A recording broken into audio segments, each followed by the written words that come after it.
Sa edad na 18, ang utak ni Irina ay okupado lamang ng mga simpleng pangarap at pagpapantasya.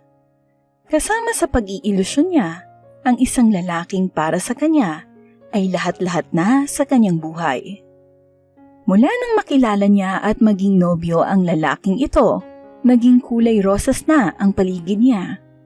Wala siyang inaasam kundi ang mga oras na ang lalaking nagpatibok sa kanyang puso ay kasama niya, kung saan inaaliw nila ang mga sarili sa mga corning katagaan ng pag-ibig. Corning matatawag kapag walang pag-ibig sa puso na nagsasabi.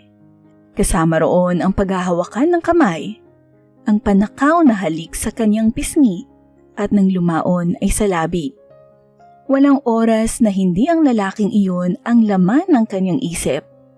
Wala siyang nakikita, kundi ang mga katangian nitong nagpatibok ng kanyang puso. Magandang lalaki, matangkad, maganda ang tindig, kung kaya sa pananamit pa lang nito ay kinikilig na siya. Si Alvin yun, isang lalaking hindi man nakatapos ng pag-aaral ay pinalad makapagtrabaho sa isang malaking kumpanya ng boss bilang driver. At siya naman ay isa noong college student sa MCU na kumukuha ng nursing at madalas maisakay ng boss na minamaneho ng lalaki. Nagsimula nang magbago ang kanyang mundo.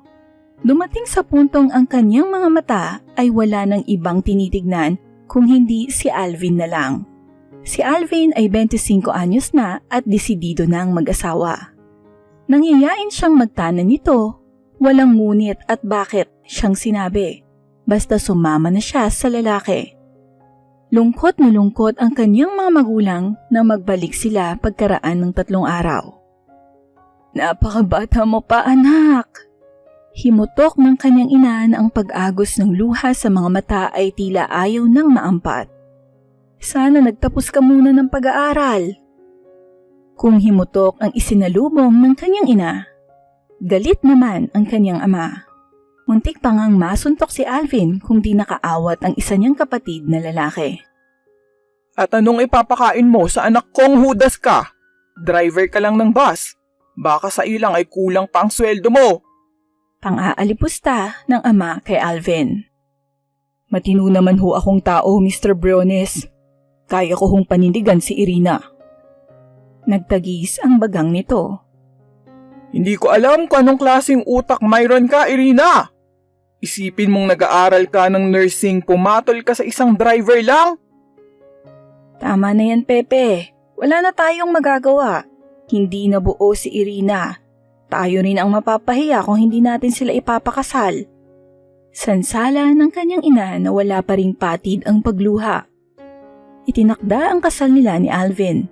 Isang simpleng kasalan iyon pero nakatrahe de boda pa rin siya. Simpleng matatawag dahil puro kamag-anak at piling-piling mga kaibigan ang inimbitahan ng pamilya nila. At pinakahihintay-hintay niya ang takdang sandali kung kailan magiging ganap na silang iisa ni Alvin. Ano kung driver lang ang mapapangasawa niya? Ano kung masayang ang pag-aaral niya? Sa puntong ito ng kanyang buhay, walang pwedeng makapantay sa kaligayahang inaasam niya sa piling ni Alvin. Hindi hadlang sa kanilang kaligayahan ang pagiging driver lang nito. Ang mahalaga, nagmamahalan sila at magkakasama na habang buhay. Ayaw na niyang tumingin sa malayo. Para sa kanya, pareho rin iyon sa pagtingin sa malapit. Sapat na ang pag-ibig ni Alvin para siya ay lumigaya. "Imbitado kayong lahat sa bahay namin mamayang gabi. Doon na kayo maghapunan dahil birthday ng asawa ko," sabi ni Aring, isang kasamahan niyang pharmacist sa isang kilalang drugstore sa pinakapusod ng Quezon City. Konting kwentuhan at panay bida ni Aring sa mga pasalubong ng asawa nitong si Badong na nagtatrabaho sa Saudi.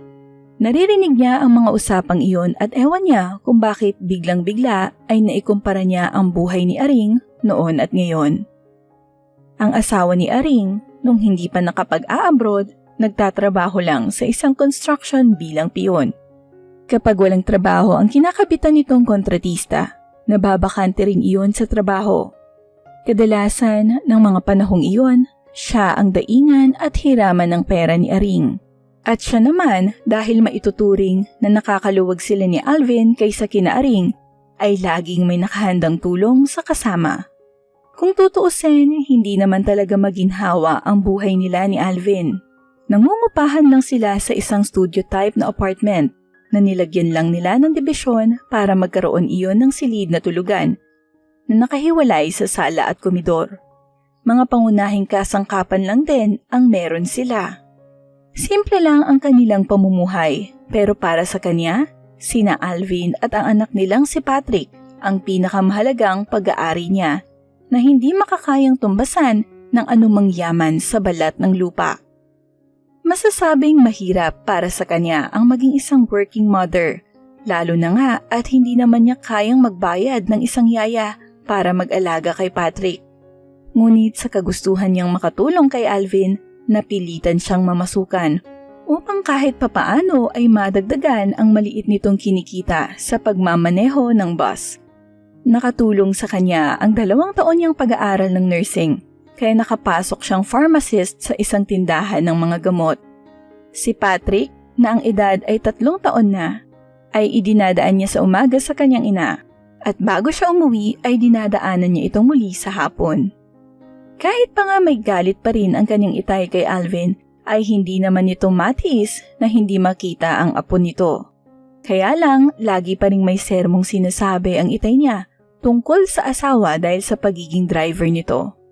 Ang sweldo ni Alvin ay sapat lang para pang-upa sa bahay at pambayad sa tubig at ilaw at pambili ng ilang pangunahing pangangailangan. Ang pagkain sa araw-araw at panggatas ni Patrick ay nanggagaling naman sa kanyang sweldo. Abot-abot lang ang kita nilang dalawa kung tutuusin. At kung may masobra man, ay kaunting-kaunti lang na siya naman niyang naitutulong kay Aring noon. Gayunpaman, sa kabila ng kasimplihan ng buhay na naibigay sa kanya ni Alvin, hindi na siya naghahanap pa. Sapat na ang minamahal siya ni Alvin at ang pagiging mabait nitong asawa.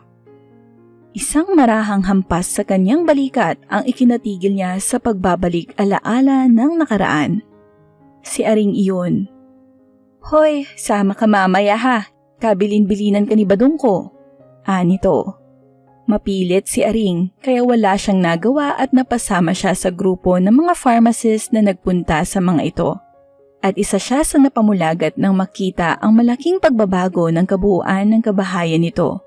Puro mga bago ang mga kasangkapang nabungaran nila. Kumain sila ng masaganang hapunan na panay pa rin ang kwentuhan. Tungkol pa rin syempre sa magandang buhay na tinatamasa ngayon ni Aring. Ang lahat ng usapan ay naririnig niya at hindi niya maintindihan kung bakit para siyang nananamlay. Hindi naman siya mainggiting tao, ngunit bakit ngayon ay parang hindi niya ikinatutuwa ang naging kapalaran ni Aring. Isipin na lang na ang Aring na ito ay laging nanghihiram ng pera sa kanya noon, ngayon ay biglang asenso na at nakakabili pa ng lupa. Asensado talaga. Biglang-bigla tuloy ay nakita niya kung gaano kamiserable ang buhay niya kumpara kay Aring. Sila ni Alvin, magpasa hanggang ngayon, nasa mumurahing apartment na iyon. Puro luma ang gamit at kasangkapan at walang may pagmamalaking mahalaga kundi ang 32 inches nilang telebisyon na surplus pa. Ang mga kasamahan niyang karamihan ay mga misis na rin, kahit papaano ay may refrigerator. Sila ni Alvin, mahigit ng 4 na taong nagsasama, ni second hand na refrigerator ay hindi makabili. Bakit ganoon? May mali siguro kay Alvin bilang padre de pamilya at asawa. Dapat namang mabigyan siya ni Alvin ng magandang buhay, dahil noong dalaga naman siya ay nasanay siya sa kasaganaan. Sunod ang layaw niya sa kanyang mga magulang at ang perang nahahawakan niya noon bilang allowance ay sobrang pambili ng mga personal niyang gamit. Ngayon, bago siya makabili ng isang personal na gamit, kinakailangan niyang magtipid ng husto. Hindi niya nakikita iyon noon dahil wala siyang gustong ireklamo sa naging buhay niya sa piling ni Alvin. Pero ngayon ay iba. Parang damang-dama niya kung gaano nga ba naging mahirap ang buhay niya magmula nang mapangasawa niya si Alvin. Lukob ang inis na hindi niya matukoy kung para kanino. Umuwi siyang wala sa mood ng gabing iyon. Dinatnan niyang nilalaro ni Alvin ang anak nilang si Patrick habang ang nilutong pagkain na nakatakip ay nakahain sa mesa. Agad siyang hinalikan ni Alvin sa pisngi. Matabang ang naging reaksyon niya. "Bakit? Masama ba ang pakiramdam mo?" Iling lang ang isinagot niya. "Kumain na tayo at baka pagod lang yan." At inalis ni Alvin ang takip ng mga nakahaing pagkain. Tumambad ang ulam nila sa gabing iyon. Piniritong talong na ang pinakasawsawan ay baggoong isda na may suka. "Kumain na ako." Nakangiwing sagot niya. "Ha? Saan?" Ang pagkagulat ay nabadha sa mukha ng kabiyak. "Kinaaring, yung kasamahan kong madalas na nanghihiram ng pera noon. Dumating kasi ang asawa niya at nag-birthday. Inibita kaming lahat." "Nako, edi mag-isa pala akong kakain itong ulam natin na kanina ko pa pinanggigigilang kainin." Pumesto na si Alvin sa mesa at kumain. Kinarga niya si Patrick at isinama sa silid habang siya ay nagpapalit ng damit. Pagkatapos ay lumabas siyang muli at naupo sa supang kawayan. Asensado na si Aring Alvin. Kompleto na sa gamit. Puro mga bagong bili. Gusto niyang inggitin si Alvin kaya niya sinabi iyon. "Talagang ganoon. Sinuwerte yung mga tao eh." Bibili na rin yata sila ng lupa. Dugtong niya. "Eh di magaling." Tuloy ang pagkain ni Alvin at sa malas ay hindi naapektuhan ng kanyang mga sinabi. At tila gusto niyang mainis. Hindi man lang ba nagbabalak ang lalaking ito na makabili rin sila ng mga nabili ni Aring. Sa wari ay hindi pansin ni Alvin ang kanyang pananamlay at pagkainis. Nang mahimbing si Patrick ay naglambing pa ito at gustong umisa. Sa labis na pagkabigla ni Alvin ay piniksian niya ito. "Bakit?" "Pagod ako sa biyahe. Gusto ko nang matulog." Pagdadahilan niya. Hindi na nagtangka pa si Alvin pero alam niyang nagdaramdam ang kabiyak dahil hindi yumakap sa kanya sa pagtulog. Inirapan lang niya ang ginawa ng kabiyak.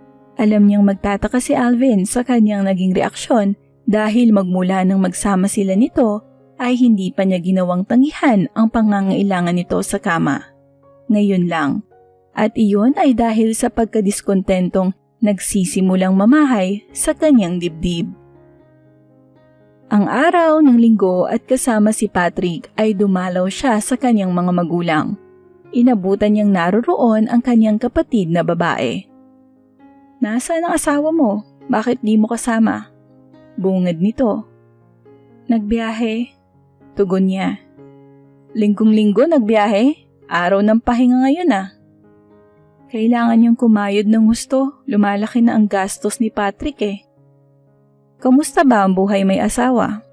Muling usisa ng kanyang ate. "Mabuti naman, nakakakain ng 3 beses maghapon." Aniya. "Kung ako ang tatanungin mo." Sabat ng kanyang ama. "Miserable ang naging buhay niyang kapatid mo. Tignan mo ang ayos niya no? Noong dalaga ba yan ay mapagsusuot mo ng ganyang kalumang damit?" May talim ang mga salita ng ama na magpasa hanggang ngayon ay nagpapahalata pa rin ng galit sa kanyang asawa. Sukat na hindi man lang namili. Sa isang driver lang nagpaloko. Hayan, dati siyang buhay reyna dito. Ngayon ay kayod siya ng kayod para ipakain sa asawa niya. "Nagtatrabaho naman ang asawa ko, itay. At saka ako naman ang gustong magtrabaho." Pagtatanggol niya sa asawa. Iyon pa ang gusto niyang maunawaan sana ni Alvin. Ang mga mata ng kanyang itay ay laging nakatuon sa buhay nila. Inoobserbahan kung ano na ba ang nararating nila. Ngunit walang nakikitang pag-asenso ang kanyang ama sa buhay nila. Kaya hindi naman niya masisi ito kung bakit hanggang ngayon ay mabigat pa rin ang dugo nito sa kanyang asawa. Si Alvin tanggap lang ang lahat ng mga pasaring na ibinibigay ng ama sa tuwing makikita ito. At kahit minsan, hindi niya ito kinakitaan ng pagdaramdam. Hindi niya alam kung sadyang mabait o talagang baliwala lang ang mga ipinaiintindi ng kanyang ama. Lalo tuloy nadagdagan ang inis niya sa asawa. Sana naman patunayan nito sa kanyang mga magulang na hindi siya nagkamali sa pagpili sa lalaking mamahalin. Dahil sa naging takbo ng usapan sa bahay ng kanyang magulang, lalo lang lumala ang paghahanap niya. Nung dumating si Alvin ng gabing iyon ay wala siyang kakibu-kibo. Tahimik lang niyang ipinaghain si Alvin. Kaparis ng dati, isang simpleng ulam na pamilyar nang nakahain sa mesa ang niluto niya. Ginisang munggo. Na naman, sa loob-loob niya.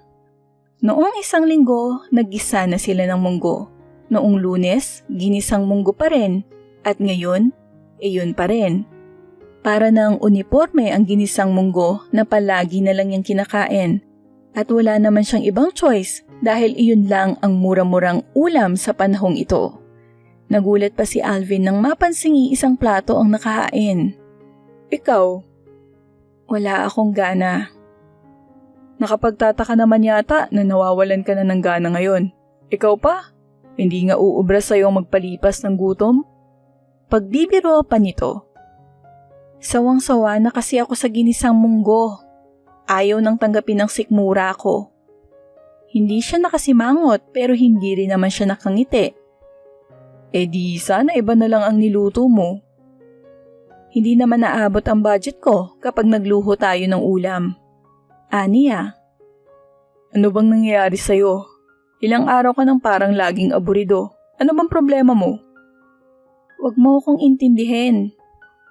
Huwag intindihan parati mo kong pinasasaringan?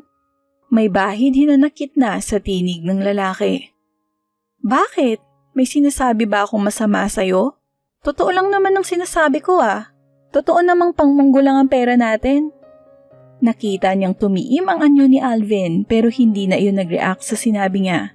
Sa halip, tahimik na lamang itong kumain at pagkakain ay nagligpit na at hinugasan ang sariling kinainan.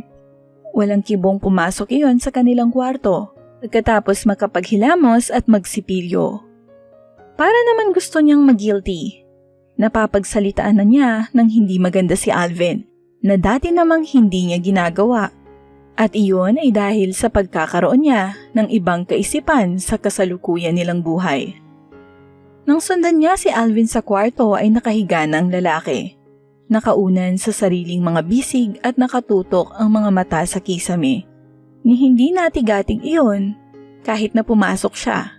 Sa isip-isip niya, may gana pa yatang magtampo. Siya na nga itong nalagay sa magulo at hindi sa tahimik na gaya ng sabi ng iba. Wala rin siyang kibo ng mahiga sa kama. May gusto man siyang sabihin sa kabiyak, hindi niya maisatinig iyon. Parang nahihiya pa rin kasi siyang talampakin si Alvin hinggil sa pagkadiskontento na niya sa kahirapan nila. Ngunit si Alvin ay hindi nahiyang sabihin ang nasa loob. Alam ko, naghahanap ka na. Nagkakaroon ka na ng pagkukumpara ng buhay natin sa iba. Parang may bikig sa lalamunan ni Alvin. Pero hindi naman ako nagpapabaya Kahit na nga kung minsan masama ang pakiramdam ko, hindi naman ako tumitigil sa pagmamaneho. Kaya lang talagang mahina lang ang kitang katumbas ng pagod ko. Driver lang naman kasi ako, Irina. Wala akong inirereklamo sa pagiging driver mo. Kung meron sana, baka hindi ako sumamang nagtanan at nagpakasal sa'yo. Ano nga ba ang dahilan ng ipinagkakaganyan mo? Tanong ng asawa. Gusto mo talagang malaman? Sabihin mo. Nito. Nag-ipon siya ng sapat na lakas ng loob. Nagpakawala ng sunod-sunod na buntong hininga bago binitawan ang mga salitang nagpatulig sa tenga ni Alvin. Sawang-sawa na ako sa buhay natin, Alvin. Gusto ko namang guminhawa. Kung sinaaring nagawang paunlarin ng buhay nila, magagawa rin natin. Ang kailangan lang, magsikap ka. Sinasabi ko na nga ba? Marahang himutok ng lalaki. Sa halip na magalit, niyapos siya ng asawa sa bewang. Hinalikan sa pisngi. Nagsisikap naman ako Bakit ka ba nagkakaganyan, Irina? Nalulungkot ako kapag nakikita kitang hindi masaya sa piling ko. Kaya nga gumawa ka ng paraan para manumbalik ang saya ko. Ano bang gusto mong mangyari? Lalong humigpit ang pagkakayapos ng asawa sa kanya. Mag-abroad ka, Alvin. Alang-alang sa amin ng anak mo ay lumabas ka ng Pilipinas.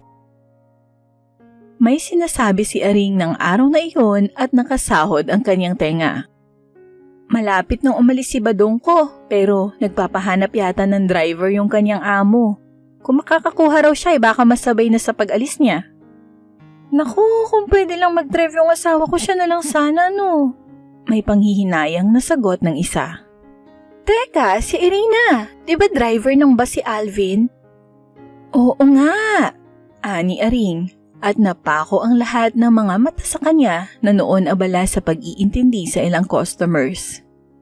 Baka gusto mong papuntahin sa abroad ang asawa mo. Bakit? Kunwari ay di niya naririnig ang usapan. Nangangailangan daw ng driver ang amo ni Badong. Pahihingi ako ng application kay Badong ko, Irina.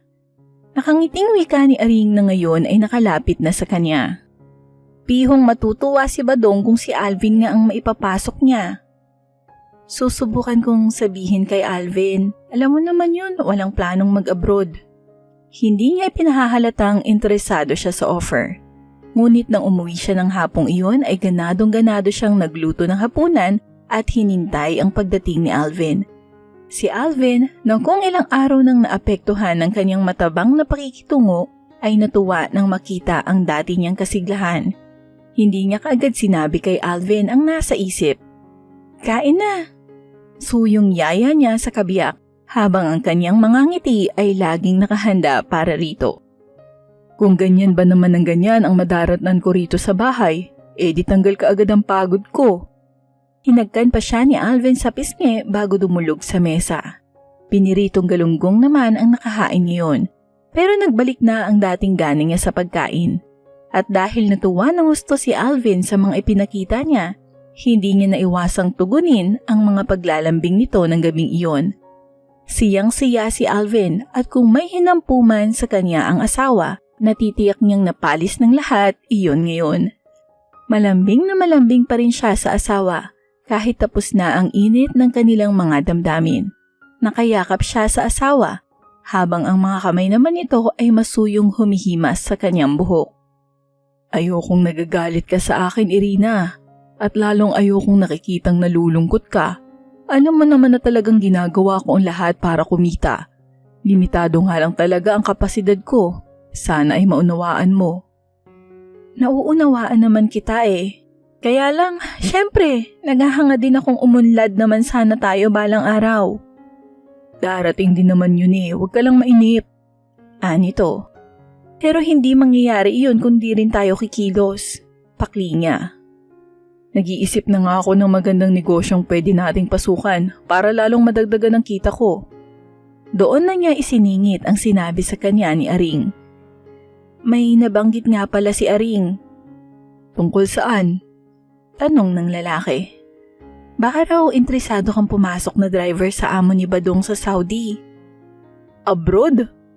Kunot ang noo ni Alvin. Oo, abroad. Aniya. Ayoko ron. Bakit? Maganda ang pagkakataon nito ah. Hindi ko talaga kayang mawalay sa inyo, Irina. Patawarin mo ko pero talagang ayokong mag-abroad. Ganoon ba? Naiba na ang tono niya. Di ibig sabihin on ganito na lang tayo habang buhay? Na ako magtitiis na lang sa ginisang munggot, galunggong? Nag-iinit naman kaagad ang ulo mo eh. Kaya nga sabi ko nag-iisip ako ng magandang negosyo. Anong negosyo pa? Eto na nga ang magandang offer. Napabuntong hininga si Alvin. Parang kayang-kaya mong mawala ako sa paningin mo. Hindi sa ganoon, Alvin. Look, lumalaki na si Patrick. Ilang taon pa mag-aaral na yan. Papaano ko masundan pa ang anak natin? Ang hirap. Napakahirap nung hindi man lang tayo nakakaipon para sa kinabukasan natin. Buti na lang hindi sakitin ng anak mo. Maging praktikal na tayo, Alvin. Kung noon, puso ang pinairal natin na magtanan tayo. Ngayon utak na ang pagaganahin natin sa pagpapatakbo ng buhay natin.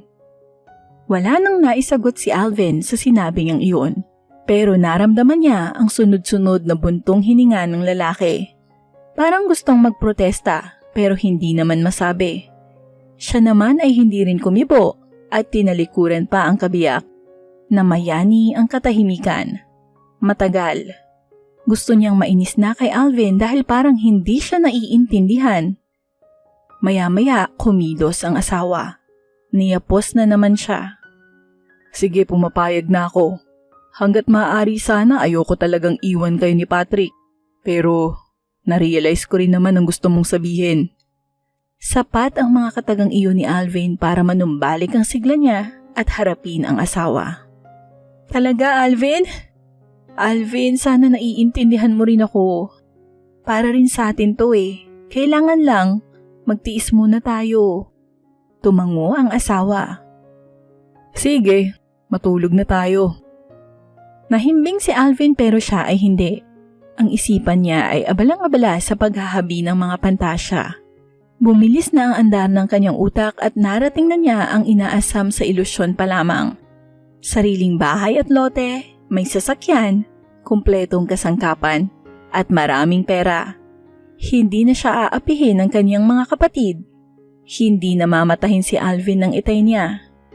Hindi lang alam ni Alvin, isa sa mga dahilan kung bakit gusto niya ng pagbabago sa buhay nila ay dahil na rin sa paulit-ulit na pangmamata ng kanyang itay sa asawa. Nasasaktan din naman siya kapag minamaliit ng kanyang itay si Alvin. Siyempre, dahil mahal na mahal niya ito. Mabilis ang naging proseso ng application ni Alvin. Matapos nilang maisubmit sa agency ni Badong ang kumpleto niyang mga papeles at requirements para makapag-abroad, nakatanggap sila ng tawag isang araw at pinagre-report na si Alvin sa agency na pinapasukan ng application nito. Dumaan sa interview si Alvin. Pagkatapos, ipina-trade test. Nang makapasa, pinapirma na ng kontrata. Ang magiging trabaho ni Alvin ay truck driver sa kumpanyang pinapasukan ni Badong. Binigyan ito ng sahod na mahigit 2,000 real o katumbas ng halagang kulang-kulang 30,000. Libre ang pagkain at bahay. Ang 20,000 na placement fee ay ipinahiram sa kanila ng mag-asawang Badong at Aring. Itinakda ang paglipad nito na kasabay ni Badong. At kinapansinan niya ang kakaibang pananamlay ni Alvin. 3 araw bago umalis ang lalaki, siya mismo ang nag-impake ng ilang damit na babaunin ng asawa. Si Alvin ay nasa sopa at kasalukuyang nilalaro-laro si Patrick. Patingin-tingin lang sa kanya ang kabiyak at wala man lamang itong reaksyon sa nakikitang paghahanda niya ng gagamitin nito. Nang magsawa si Patrick sa paglilibang ng ama, kumawala ang bata at umiiyak na lumapit sa kanya. Nagpapakarga. Kay papa ka muna anak, may ginagawa pa si mama. Hindi pumayag ang bata at parang aburidong pilit na nanguyapit sa kanya. Napilitan siyang itigil ang ginagawa at kinarga ang anak. Alvin, ikaw na nga ang tumapos noong ginagawa ko. Malayo pa naman ang alis ko eh. Walang emosyong sabi nito.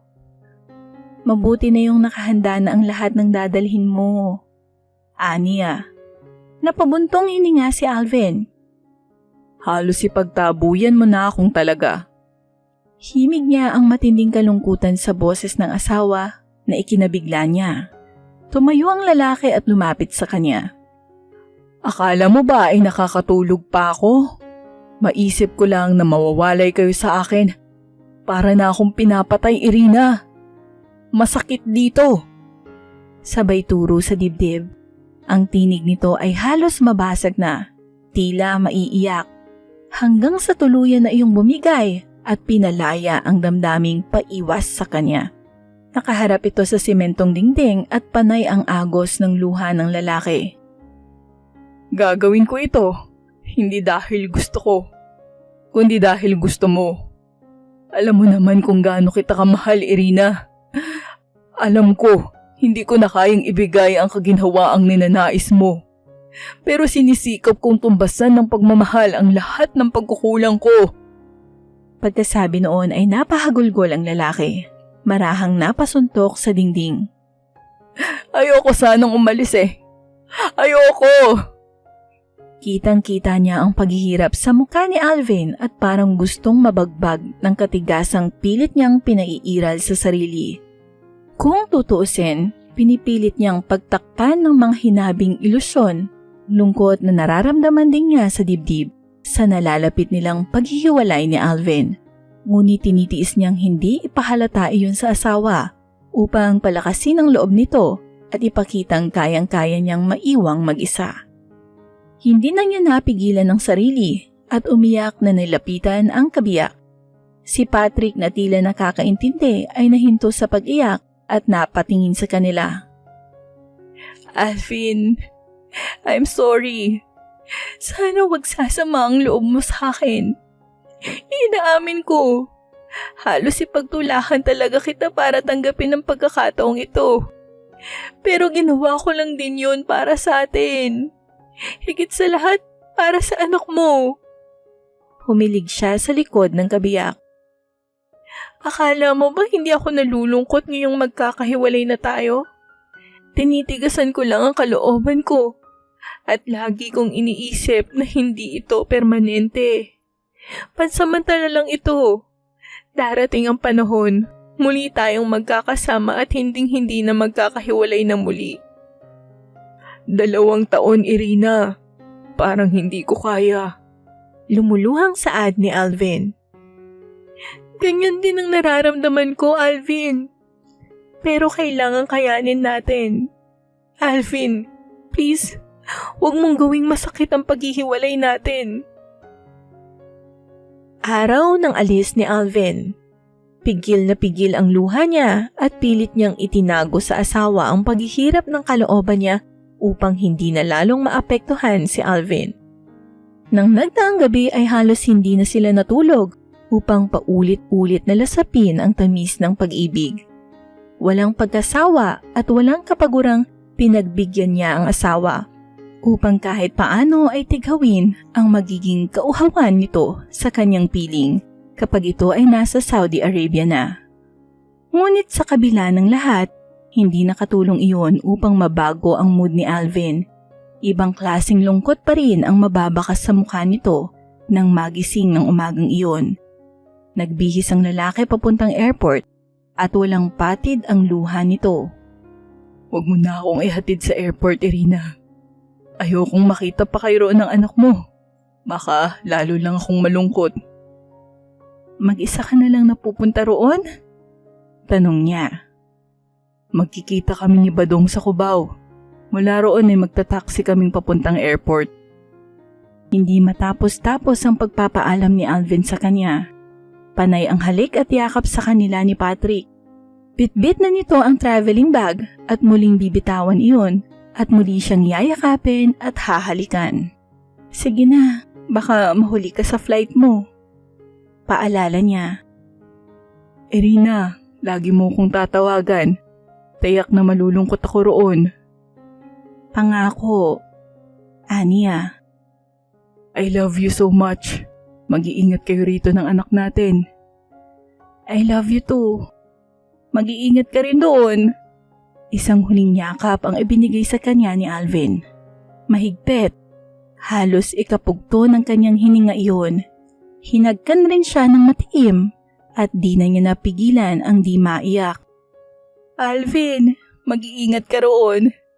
Lagi mong iisiping naririto kami ni Patrick at naghihintay sa'yo. Wala na si Alvin ay panay pa rin ang agos ng luha niya. Parang gusto niyang habulin ang kabiyak at pigilan na sa pag-alis. Tinitiis lang talaga niya ang sariling damdamin. Tulad ni Alvin, parang hindi rin niya makakayang malayo ng matagal sa minamahal na kabiyak. Kaya nga lang ay nagkaroon na siya ng ibang pananaw. Hindi niya gustong manatili sa masikip na mundong ginagalawan nila ni Alvin habang buhay. Gusto naman niya ng kaluwagan. At sa pag-alis na ito ni Alvin, nakatanaw siya sa isang malaking pag-asa na magiging maganda ang resulta ng pag-alis ng asawa. At ang unang magandang resultang ibinunga nito ay ang pagbabago ng tingin ng kanyang itay kay Alvin. Nang dumalaw silang mag-ina sa mga magulang, makaraan ng 1 linggo mula nang umalis si Alvin, Katakatakang wala siyang narinig na pasaring mula sa ama para sa asawa. Bagkus, nagbigay pa ito ng payo sa kanya. Sinupin mo ang magiging sweldo ng asawa mo sa Saudi at iwasan mo ang masyadong maluhong paggastos ngayong dadalawa naman kayong mag-ina. Kahit di ninyo sabihin ay iyon naman talaga ang bala ko, Itay. Sisikapin kong hindi magalaw ang sweldo ni Alvin sa Saudi at pagkakasyahin ko sa aming mag-ina ang kinikita ko. Mabuti kung gayon at nang hindi naman masayang ang pagpapagod ng asawa mo roon. Masaya siya sa naging pagbabago ng tingin ng kanyang Itay kay Alvin. At least ngayon ay parang may respeto na ang kanyang Itay sa kanyang asawa. Wala nang masasakit na salitang laging ikinakapit nito kay Alvin kapag nauungkat ang nakaraan. Sa pinapasukang drugstore ay madalas pa rin silang magkasama ni Aring. Ano pat hindi nainggit ang nadarama niya ngayon kapag nakikita ito. Bagkus, itinuturing niyang isang inspirasyon ito na nagtulak sa kanya para magkaroon ng bagong pananaw sa buhay. Kung iisipin ay parang napakatagal ng 2 taon, pero naniniwala siyang ang 2 taong iyon ay magdudulot ng napakalaking pagbabago sa buhay nila ni Alvin. At kapag natapos na ang 2 taong iyon, may maipundar man sila o wala, hindi na rin niya siguro paaalisin pa si Alvin. Ngayon niya naisip kung gaano pala kahirap ang mag-isa. Kung noon ay may nadadaingan siya kapag siya ay pagod, ngayon ay sinusolo niya ang nararamdaman. Kung noon ay may tagahagod siya ng likod para matanggal ang masasakit na nararamdaman niya, ngayon ay siya na ang gumagawa noon. Kung noon may kasalo siya sa pagkain, ngayon ay nag-iisa siya sa mesa. At sa mga gabing natutulog na siya, labis niyang pinangungulilahan ang mga yakap at halik ng asawa. Ang hirap pala nang wala si Alvin. At tunay na namimiss niya ang presensya ng lalaki. At naalala rin niya ang kalagayan ng kabiyak sa bansang pinuntahan. Magmula nang umalis ito ay wala pa siyang natatanggap na tawag mula sa lalaki. Maghintay ka ng mga ilang linggo. Payo ni Aring nang magtanong siya rito. Ganyan talaga kapag bagong dating sila roon, nag-a-adjust na kasi sila sa lugar.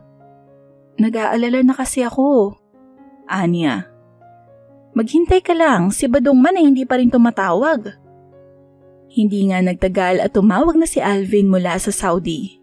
Pangungumusta sa kanilang mag-ina at ang paulit-ulit na pagsasabi ng damdamin nito sa kanya at kung gaano sila kamis nito. Mabait naman daw ang amo nila ni Badong. At tulad ni Badong, open din daw si Alvin sa overtime. Ang kalaban lang daw nito ay ang matinding kalungkutan at pangungulila sa kanilang mag-ina. Noong gabing iyon ay nakatulog si Irina nang may ngiti sa labi. Di nagtagal, dumating na rin ang first remittance ni Alvin at tuwang-tuwa siya nang ipa-update ang kanyang bank book at malamang may 25,000 piso ang naipadala nito na ang katumbas ay 1 buwang sweldo lang. Tunay na nag-uumapaw ang tuwa sa kanyang puso dahil sa ngayon lang umabot sa ganong kalaking halaga ang laman ng kanyang bank book kumpara noon na mapalad nang makaipon siya ng 500 piso. Tulad ng naipangako niya sa sarili, hindi niya binawasan ang perang ipinadala ni Alvin at pinagkasya na lang ang kanyang sweldo. Patuloy ang nakakasawang routine niya sa araw-araw magmula nang umalis si Alvin. Sa umaga ay idinadaan niya si Patrick sa kanyang mga magulang at dinadaanan ito sa hapon bago umuwi. Bagamat nakatutuwa na si Patrick dahil marami na itong alam, hindi nakasapat iyon upang maibsan ang pangungulilang nararamdaman niya na unti-unti ay bumagot sa kanya. At kahit na nga halos araw-araw naman ay pagod siya dahil nag-iisa siya ngayon kumikilos at nag-iintindi sa bahay nila, may mga gabing hindi siya kaagad dinadalaw ng antok at nakakadama siya ng kalungkutan. Mahirap pa lang talaga ang malayo sa minamahal at ngayon niya naiintindihan kung bakit ganoon na lamang ang pagkatanggi-tanggi ni Alvin na mag-abroad. Siya sa kanyang sarili ay nagsisisi kung bakit napaalis pa niya ang asawa. Patuloy na lumipas ang panahon at lalong nadaragdagan ang pangungulila niya at paghahanap sa asawa. Gayong halos 2 beses sa 1 linggo ay tumatawag si Alvin sa kanya. Hindi pa rin maalis ang kalungkutang nadarama niya. Hanggang minsan nang pumasyal siya sa bangko upang muli ay mag-update ng kanyang bank book. Isang babae na nagngangalang Lucy ang nakasabay niya. Tulad niya, nasa abroad din ang asawa nito. Hindi sa bangko natapos ang pag-uusap nila ni Lucy dahil niyakag siya nito na kumain ng tanghalian sa isang fast food. Dahil ang pakiramdam naman niya ay hungkag na siya, napilitan siyang pagbigyan ng babae para kahit papaano ay malibang. Madaldal si Lucy at maraming kwento at tunay na libang siya sa pakikinig sa babae. May katabaan ng babae at mukhang masayahin ang mukha. Sa pakikipag-usap niya rito, pakiwari niya ay kay tagal na niyang nakilala ito dahil napaka-sweet na kausap. Kung gusto mo, sumama ka sa club namin. Kung tawagin namin iyon ay Friday Club. Pagkuway, mungkahin nito sa kanya. Anong club yon? Tanong niya. Huwag kang mag-alala at puro kami mga misis na miyembro noon na ang mga asawa ay pawang mga nasa abroad. Nagtayo kami ng grupo para kahit papaano ay makapaglibang-libang at hindi kami mabugnot sa paghihintay sa aming mga asawa. Maganda yung naisip ninyo. Kaya nga sumali ka na, hindi ka magsisisi. Nito. Ano naman ang mga ginagawa ninyo sa club na yan? Marami, nagmamadyong, nagbo-bar hopping, kumakain sa labas, minsan bowling at kung ano-ano pa. Lumilipas ang oras na di namin namamalayan at nakakalimutan namin ang pangungulila namin sa aming mga mister. At napahalakhak si Lucy, yung halakhak na makatawag pansin. Naku, hindi ako pwede riyan, may anak akong maliit. Kami man ay may mga anak din, kaya lang may mga kasambahay kaming naiiwan sa bahay. Tumingin sa kanya ang babae, parang hinihintay ang kanyang pagsang-ayon. Hindi talaga ako pwede. Sinabayan niya ng iling. Kapag nagkapanahon ako ay baka makasali rin ako balang araw. Good, iiwanan na lang kita ng calling card. Basta kapag nalungkot ka, just call me at akong bahala sa'yo. Ibinigay nga ni Lucy ang calling card nito bago sila naghiwalay at itinago naman niya iyon sa wallet niya. Pagkaraan ng 3 buwan, mula nang makilala niya si Lucy, muli niyang nakasabay ito. Kahit na nga pangalawang beses pa lang niyang nakaengkwentro ito, ang naging pakiramdam niya sa pagbati dito ay parang isang matagal nang kakilala. Muli silang humantong sa pagkain sa isang restaurant at nagkwentuhan. Hinihintay ko ang tawag mo Wala kasi akong panahon. Wala naman kasing ibang nag-aalaga sa anak ko kapag walang pasok kundi ako. Bakit kasi hindi ka kumuha ng kasambahay? Nasa abroad naman ang asawa mo Nagtitiis ka pang mahirapan. Hindi ko nga ginagalaw ang kita ng asawa ko para makaipon kami kaagad. Aniya. Ano? Nanlaki ang mga mata ni Lucy.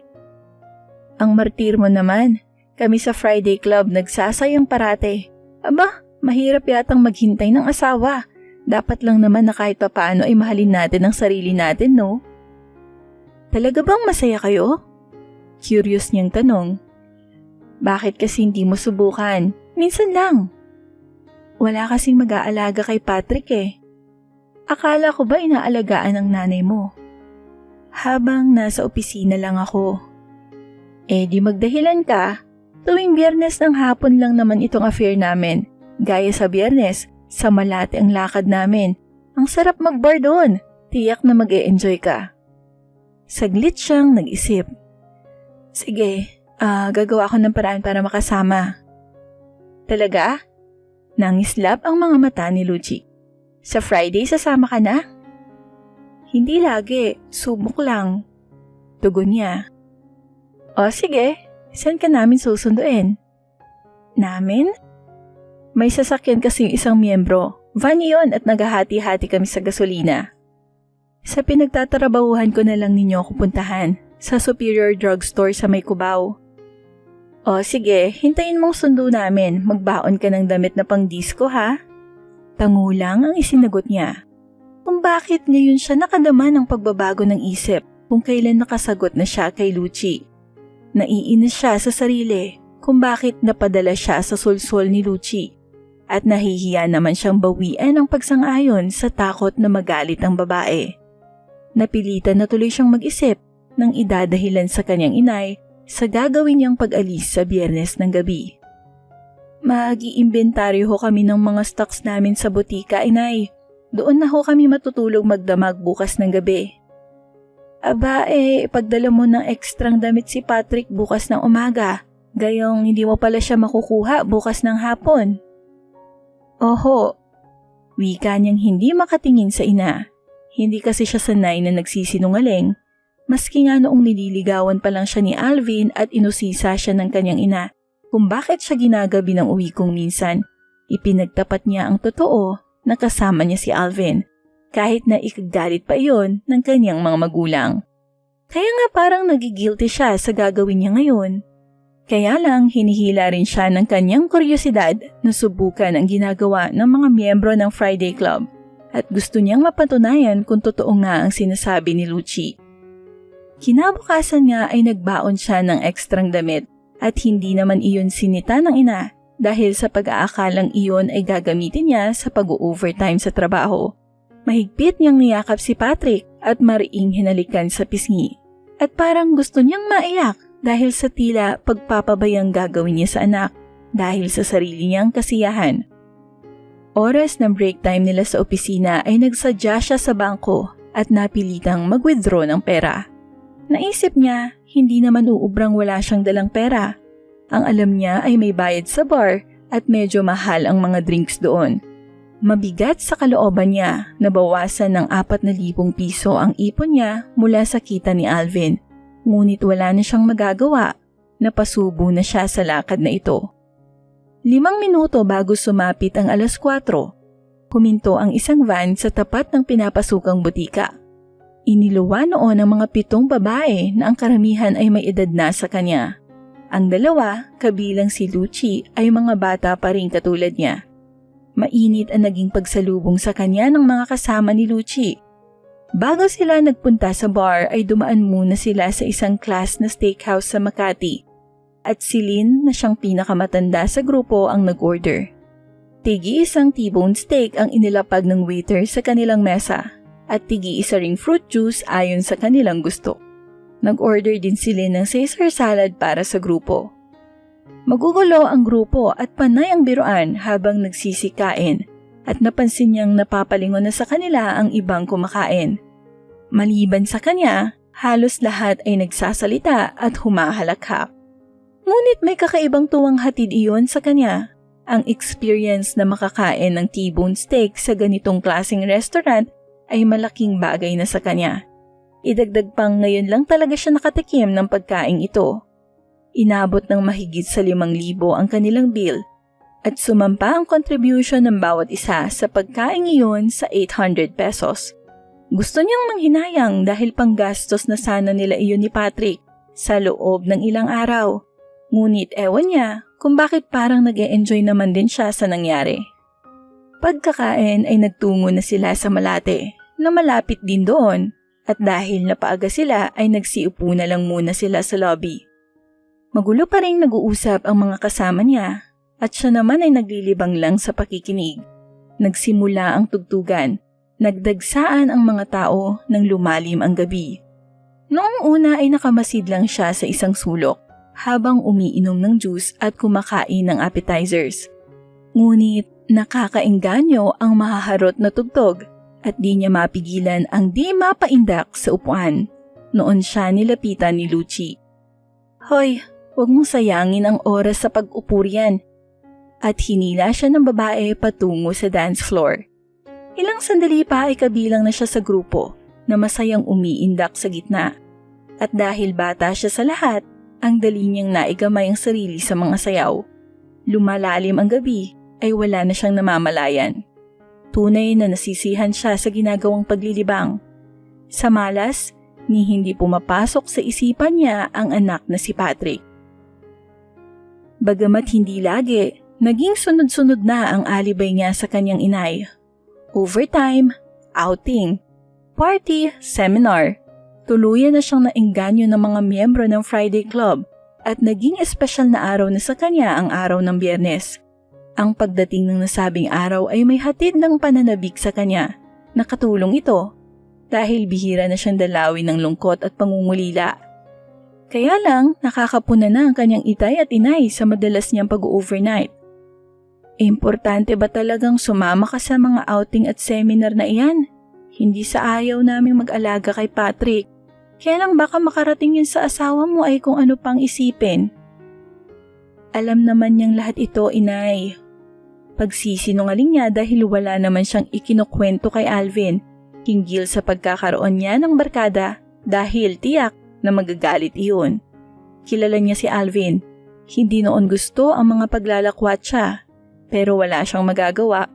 Hinahanap-hanap na niya ang saya at tuwa na hatid ng pagsama sa Friday Club.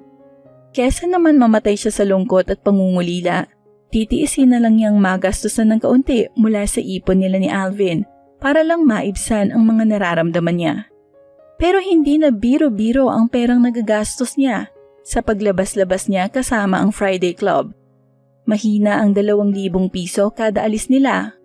Ngunit tila hindi na siya makadama ng panghihinayang dahil tunay na nadala na siya ng mga bagong kasama. Minsan-minsan lang naman tayo maging masayang ganito. Kapag naririto na ang mga asawa natin, balik sa dati.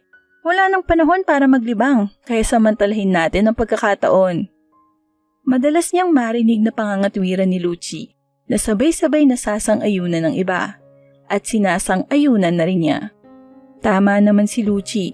Nagagawa lang nila ito dahil wala ang mga asa-asawa nila at dahil nababagot sila sa bahay. At kesa nga naman ibang klaseng paglilibang pa ang magawa nila, na sabi nga ng iba ay ang panlalalaki, mabuti na raw ang ganito. Kaya lang nakakahalata ng inay ko, Lucci. Lagi na akong inuusisa. Sumbong niya. Dapat kasi ay kumuha ka na ng sarili mong kasambahay para magawa mo ang gusto mo at libre ka pa sa paninitan ng inay mo. Suhestyon ni Elsie. Saan naman ako kukuha ng kasambahay? Ang hirap naman maghanap ng kasama ngayon kahit na may pambayad ka. Gusto mo ba talaga ng kasambahay? Paniniguro ni Annie. Kung meron ba desididong sabi niya. Dumating kasi yung kapatid ng isang kasama ko sa bahay. Naghahanap nga ng mabait na mapapasukan. Kung gusto mo, kunin mo. Di sige, para wala na akong problema. Kinabukasan din ay dinala ni Annie sa mismong pinapasukan niya ang kasambahay na nakilala niya sa pangalang Minda. Bata pa ito at mukhang mabait. Nalaman ng kanyang mga magulang ang kanyang ginawang pagkuha ng kasambahay. Tumutol siyempre ang kanyang ina, pero ang desisyon pa rin niya ang nasunod. Ang itay naman niya ay hindi tumutol, ngunit hindi rin niya kinakitaan ng pagsang-ayon. Nakasundo naman niya ang kasambahay na si Minda dahil marunong iyon sa bahay at matyagang mag-alaga ng bata. Sa umaga ay maagang nagigising ito para magluto at pagkagising niya ay kakain na lang siya at maliligo bago umalis. Sa gabi, malaking ginhawa rin ang pagkakaroon niya ng kasama dahil hindi na nga siya nagluluto pa at ito na ang gumagawa ng lahat ng gawaing dati-dati ay ginagawa niya. Sa ganoong sitwasyon, binibigyan niya ng katwiran ang sarili kung bakit dapat talaga siyang kumuha ng kasambahay. Kahit na nga ang pinakaugat noon ay ang takot niyang makapuna at makaalam ang kanyang inay sa mga paglabas-labas niya kasama ang Friday Club. Sinabi niya kay Alvin ang tungkol kay Minda at natuwa pa ito sa kanyang ginawa upang nang sa gayon naman daw ay hindi na siya nag-iisa sa bahay. Ang kapakanan pa rin niya ang iniisip ng kabiyak. At siya ay parang nagigilty dahil may bahid pagsisinungaling ang dahilan ng pagkuha niya ng kasambahay. Si Minda ay pinagsabihan na niya na huwag magkukwento ng buhay niya sa mga kapitbahay at maski na sa kanyang itay at inay, lalong-lalo na ang pagbangkit tungkol sa Friday Club. Ang pagdating ni Minda ay lalong nakatulong upang higit siyang malulong sa Friday Club. Kung noong una ay hindi siya sumasama kapag pagmamadyong ang gagawin ng grupo, ngayon ay wala na siyang pinapalampas na gawain ng mga kasama at malaking pera na ang nalulustay niya dahil doon. Lalo pang lumaki nang matuto siyang magmadyong at kadalasan naman ay talo siya. Katulad ng ibang mga profesional na manunugal, unti-unti na rin siyang nahihila ng bisyong ito at lagi na ay nasa isipan niya ang hangaring makabawi sa mga natalo sa kanya. Kalaunan, hindi na lang Biyernes ang pagkikita nila ng grupo para maglaro ng mahjong. Kahit ordinaryong araw ay sumasama siya para maglaro. Hanggang pati paninigarilyo ay natutunan na rin niya. Pati mga katrabaho niya sa pharmacy ay napapansin na rin ang mga pagbabago niya. Lalo na at hindi lang iilang beses siyang nahuhuling nakakatulog sa trabaho. Nagka-warning na nga siya sa supervisor nila dahil doon, kaya naman kahit inaantok ay tinitiis niya. Tumitindi ang pagpapabaya niya sa sarili at damay doon si Patrick. Halos hindi niya na nakikita ang anak dahil kadalasan madaling araw na ang uwi niya at kinakailangan naman niyang pumasok kinaumagahan. Ang araw ng linggo ang pinakapahinga niya at tulog siyang maghapon. Si Patrick ay laging si Minda ang kapiling. Isang bagay pa ang kanyang nakakaligtaan. Dumalang na ang pag-uusap nila ni Alvin dahil sa maghapong busy siya sa pagsusugal at pagtatrabaho. Riyadh, Kingdom of Saudi Arabia. Oras ng pahinga ni Alvin pero hindi ito dalawin ng antok. Alalang-alala ito kung bakit hindi nasasagot ni Irina ang mga tawag niya at kung mag-message naman ay napakadalang din. Ayaw niyang mag-isip ng hindi maganda sa asawa. Ngunit ang hindi nito pagtugon sa mga tawag ay nagbibigay ng hindi magandang isipin sa kanya. Hindi naman niya magawang sabihin kay Badong ang kanyang problema dahil nahihiya siya. Sa isang kasamahan niya sa kwarto na isang driver rin niya naihinga ang sama ng loob na dinaranas sa hindi pagsulat ng asawa. Ang kanyang katrabahong si Mario. Isang lalaking napindeho na pala ng asawa at 3 ulit ng pabalik-balik dito sa Saudi. Nabanggit nito na baka hindi sumasagot si Irina ay dahil may ginagawang kalokohan ang asawa niya. Hindi naman siguro gagawin ng asawa ko ang ginawa ng asawa mo, pare. Kaya lang nagtataka na ako kung bakit hindi niya sinasagot ang mga tawag ko. Lungkot na ako dito. Hindi na ako nakakabalita ng kalagayan ng anak namin. Sana nga ay tapat ang asawa mo. Pero kung ako sa'yo, hindi ko pa sasakitin ang ulo ko sa kaiisip. Maglibang ka! Kinuha ng lalaki ang cellphone nito at may ipinakita sa kanyang babae sa Viber. Nang tignan niya, litrato ng isang magandang babae. Pero sa tingin niya, di hamak na mas maganda pa rin ang asawa niyang si Irina. Aanhin ko naman ito. Nagtatakang tanong niya. Naghahanap ng kachat yan. Kaibigan ng nobya ko. Mabait daw yan at talaga. Kung gusto mo, kausapin mo. Katuwaan lang. Napatawa siya. May asawa akong tao, pare. Kawawa naman ito. Sa akin naman ni suhestyon lang para mabawasan yung lungkot mo sa di ninyo pag-uusap ng asawa mo. Nag-isip-isip si Alvin. Pagkatapos ay pinagmasdang mabuti ang babae sa larawan. Umaakit ang ngiti ng babae. Mukha ngang mabait. Sa bagay may katwiran ka. Sige nga, nang makapaglibang. Ang pangalan ng babae ay Emily Legasca. Tubong taga Bicol din. Edad 25 na ito at dalaga pa rin. Hindi nakatapos pero nakatuntong ng kolehiyo. Sa kasulukuyan, nagtatrabaho itong sales lady sa isang department store sa Makati. Ewan ni Alvin, pero na-excite siya sa naging pag-uusap nila ng babae. Pakiwari niya, nagbibinata siyang muli at kasalukuyang nanliligaw. Dumalas ang pag-uusap nila ni Emily at kahit papaano ay nakalimutan niya ang pangungulilang nadarama kay Irina. Gayunpaman, naroroon pa rin ang kanyang pagtatanong kung ano nung talaga ang nangyari sa asawa. Muli, sinubukan niyang tawagan si Irina pero kagaya ng dati, hindi ito sumasagot. Naging daan iyon upang malulong siya sa pakikipag-usap kay Emily. At habang lumalaon, umuusbong ang isang pagtingin. Niligawan niya ang babae at sinagot naman siya nito. Habang yumayabong ang pagtitinginan nila ni Emily, nakakadama naman siya ng puot at pagkasuklam kay Irina. Kung ano man ang tunay na dahilan at di nakakasagot sa mga tawag niya ang asawa, ay iyon ang tutuklasin niya. 6 na buwan mula ngayon ay nakatakda na siyang umuwi. Ewan niya kung alam pa ni Irina na malapit nang matapos ang kanyang kontrata. Pero patawarin siya ng Diyos kapag ang naging dahilan ng hindi pagsulat ni Irina ay katulad ng nangyari sa kasamahan ni Mario.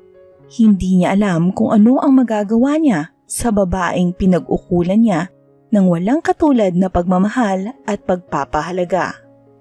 2 bagay ang kinasasabikan niya kaya gustong-gusto na niyang makauwi. Ang makita ng personal ang babaeng ngayon ay mayroon na ring bahagi sa kanyang puso na walang iba kundi si Emily. At malaman din kung ano nang talaga ang nangyari sa asawang si Irina. Ang taas ng lagnat ni Patrick at hindi na malaman ni Minda kung ano ang gagawin. Nag-iisa siya sa bahay at ang oras ay 12:00 na ng gabi. Sinikap niyang pababain ang lagnat ng bata sa pamamagitan ng pagbabanyos ng alkohol, ngunit hindi rin nabago iyon. Ingit ng ingit si Patrick. Namumula na ang mukha at halos magluha ang mga mata sa tindi ng lagnat. Karga ito ni Minda nang biglang itirik ng bata ang mata. Napatili ng malakas si Minda nang makitang puro puti na iyon. Hindi nasiraan ang loob. Nagpalahaw siya sa labas at humingi ng saklolo. Isang kapitbahay na may sariling sasakyan ang nag-alok ng tulong at dinala sa ospital si Patrick. Sa emergency room, kaagad itinuloy ang bata at kaagad na pinagkaguluhan ng mga doktor at nurses. Bronchopneumonia ang sakit ni Patrick at kinailangang makonfine iyon. Ang sabi pa ng doktor, grabe ang lagay ng bata. 2:00 na ng madaling araw pero walang takot na madama si Irina dahil napagtatakpan iyon ng inis niya. Galing siya kina Lucci at kagaya ng dati natalo siya sa mahjong. Nagkautang pa siya kay Lucci. Nang sapitin niya ang kanila, nagulat pa siya nang makitang nakaabang sa tarangkahan ang kapitbahay na si Mang Gustin na agad siyang sinalubong nang bumaba siya sa taxi. Wala rin si Minda at ang anak mo, Irina. Dinala namin sa ospital si Patrick dahil ang taas ng lagnat. Bronchopneumonia daw, sabi ng doktor. Ho! Ang lakas ng pagkabigla niya. Saan hong ospital? Sa lungsod ng kabataan namin dinala. Mabuti pa ay ihatid na kita roon. Lukob ng matinding takot at kaba, walang kibong sumakay siya sa owner ng mabait na kapitbahay at habang nasa daan, abot-abot ang dasal niya. Parang biglang-bigla ay nagising siya sa matagal na pagkakahimbing. Anong kasalanan itong nagawa niya sa kanyang anak? Kailan nga ba niya huling nilaro ito? Kailan huling kinarga? Ni hindi na nga niya napapansin kung mataba ba o payat si Patrick. Ni hindi na niya natitignan kung nababasa ba ito ng pawis sa gabi. Kung napapakain ba ito ng maayos ni Minda o napapainom ng vitamins. Wala na nga pala siyang kaalam-alam sa nangyayari sa anak niya. At iyon ay nang dahil sa pagkagumon niya sa sugal at barkada. At si Alvin, hindi na rin niya naalalang tawagan o i-text man lamang. Sa kabubukas niya dahil nga sa pagod at puyat ay nakakalimutan na niya ang asawa. At hindi niya namamalayan ang haba na pala ng nilakad ng panahon. Ngayon siya parang nakadama ng takot kay tagal na pala niyang nawawala sa sarili. Hindi niya alam ay kay dami na pala niyang nakaligtaan. Si Alvin, si Patrick, ang kanyang itay at inay. Ang dami na nga pala. Sa po ang mukhang napahagulgol siya ng malakas nang mapag-isip-isip ang mga naging pagkukulang niya. Mga pagkukulang na sa mga sandaling ito ay hindi niya alam kung paano mapagtatakpan.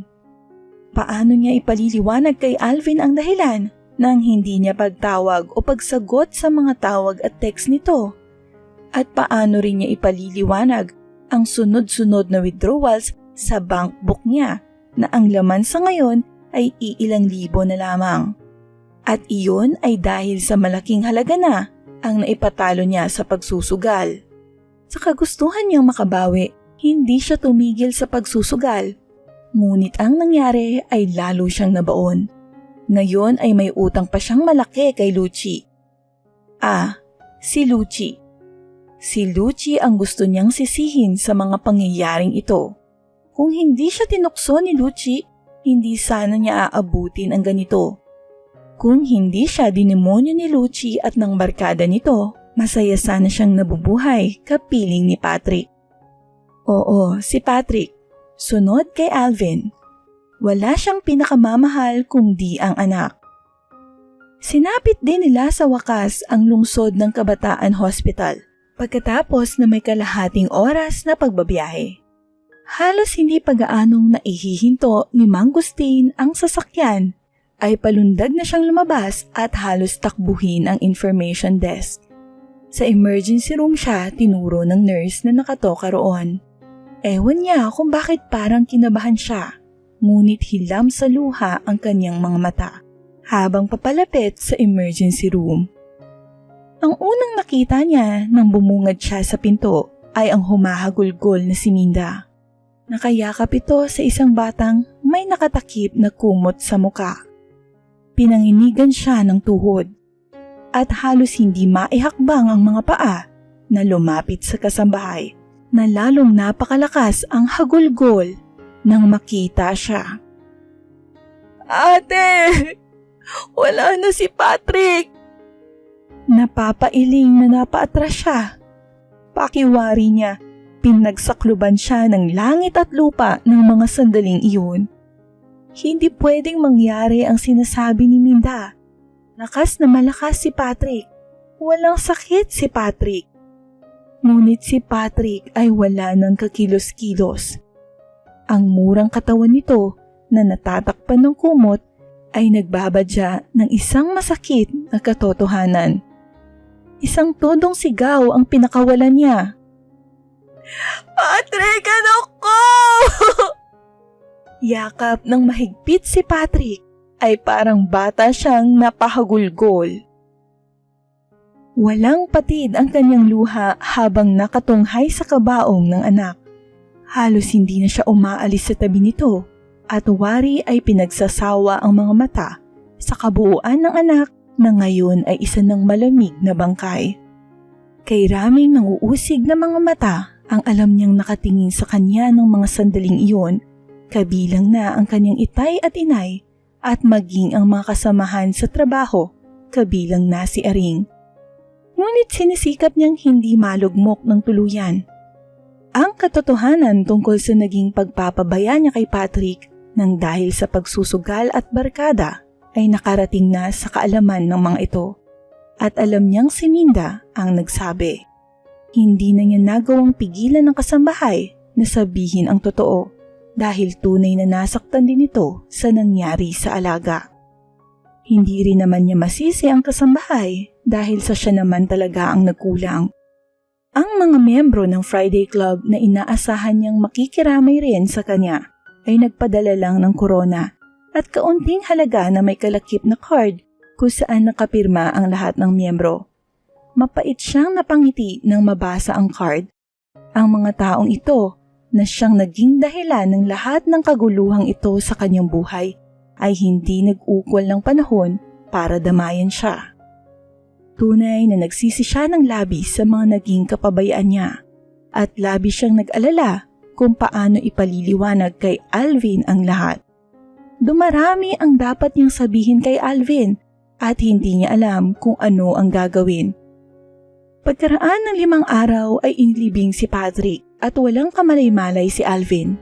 Ipinasya niyang huwag munang sabihin kay Alvin ang totoo, ngunit hindi si Aring. Ang lahat, pati na ang dahilan kung bakit namatay si Patrick, ay itinawag nito kay Badong. At si Badong naman ang nagsabi ng buong katotohanan kay Alvin. At hindi niya alam, ang dating pag-ibig na iniukol sa kanya ni Alvin ay nahalinhan ng matinding pagkapuot at pagkasuklam. Sa nalalapit nitong pag-uwi, isang balak ang binuo ng lalaki. Isang balak na nakatakdang dumurog sa kanyang puso at pagkatao. Labis na dinamdam ni Alvin ang mga nangyari at hindi nito matanggap na nagawa niyang pabayaan si Patrick nang dahil sa nalulung siya sa masamang bisyo. Naging mabait si Alvin sa ibang bansa.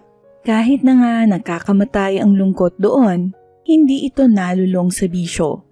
Tiniis din ng lalaki ang lahat ng tukso at nagawa lang nitong kausapin si Emily Lagasca upang libangin ang sarili sa hindi nila pag-uusap ng matagal. Hindi rin niya alam, nagkaroon ng lalim ang pagkakaibigan ng asawa at ng hindi niya kilalang babae. Pagkalipas ng 4 na buwan pa, ay alam niyang nakatakda ng magbalik si Alvin at dahil dito ay lakas loob siyang tumawag. Ngunit hindi sumasagot ang lalaki. Nag-text din siya, ngunit napanis na siya sa kakahintay ay hindi ito nagre-reply. Ang masakit pa, pati ang remittances ng lalaki ay nahinto. Kung kailan pa ginigipit na siya ni Lucci sa kanyang pagkakautang na ang nakaya lamang niyang bayaran ay ang kalahati dahil ang lahat ng natitira pa niyang ipon ay naggastos na niya sa hospital bill at pagpapalibing kay Patrick. Kinukutuban na siya na nakarating na kay Alvin ang lahat at hinihinala niyang may kinalaman si Aring ngunit hindi naman niya magawang usisain ang babae dahil naging malamig na rin ang pakikitungo nito sa kanya.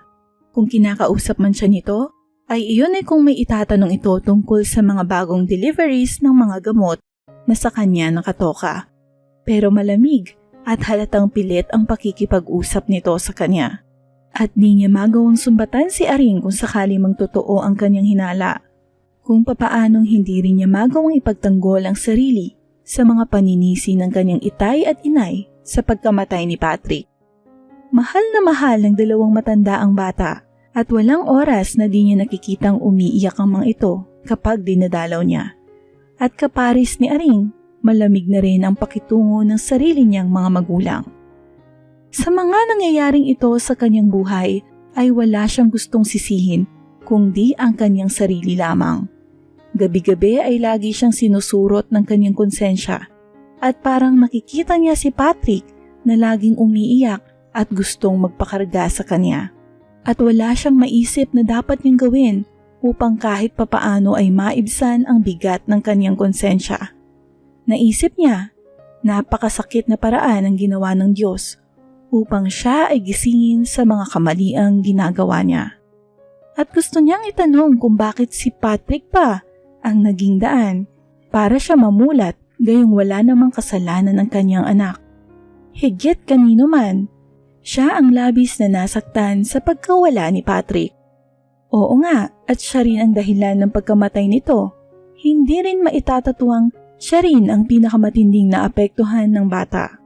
Ngayon niya sinisisi ang sarili kung bakit pinilit-pilit pa niyang mag-abroad si Alvin, kung bakit nagkaroon siya ng inggit kay Aring na siyang nagtulak sa kanya para paalisin ang asawa. Kung natuto lang siyang tanggapin ang kapalaran niya, kung hindi lang siya naging mapaghangad, marahil ay masaya pa rin silang nagsasama ni Alvin sa piling ni Patrick. Ngayon niya inaani ang mga consequences ng mga maling hakbang na ginawa niya sa kanyang buhay. Nang dahil sa pagmamahal niya sa sarili, hindi niya nagawang kontrolin ang mga temptasyong siyang nagbulid sa kanya sa bisyo na naging dahilan ng pagkawasak nito. Isa na lang ang inaasahan niya upang makapagsimulang muli ng isang bagong buhay. At iyon ay kung patatawarin siya ni Alvin.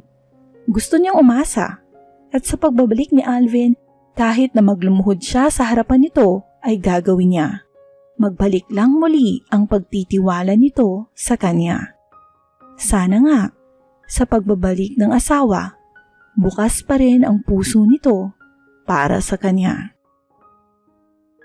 Lugo-lugo siya nang lumabas ng bangkong iyon taglay ang huling salaping na withdraw niya sa pagsusurrender ng kanyang bank book na hindi na muling napasukan ng remittance mula kay Alvin. Wala sa loob na binibilang niya ang ilang dadaaning papel na wala pang 2,000 ang halaga. Nang isang kamay ang humablot noon sa kanyang kamay. "Akin na yan!" Wika ng may-ari ng kamay. Ang pagkabigla niya ay nahalinhan ng pamumutla nang makilala ang umagaw ng kanyang pera. "Long time no see, ano? Hindi mo na naalalang bayaran ang utang mo. Balasubas! Si Lucci. Kung anong bait noon sa kanya, ngayon ay parang kay tapang-tapang ng anyo nito. Lucci, saway niya habang palingalinga siya sa paligid. Ilang tao ang nakarinig ng sinabi ng babae at para siyang napahiya. Ano? Kailan ka magbabayad ng utang mo? Kakamatay lang ng anak ko. Sana intindihin mo naman ako. Wala akong pakialam kung ano ang nangyari sa iyo. Ang importante sa akin yung mabalik ang pera ko. Hindi nagbago ang tono ng babae at lalo pa yatang inilakas ang boses. Please naman, Lucci. Gusto man kitang bayaran, wala na akong pera. Ang perang hawak mo ang huling laman ng bankbook ko.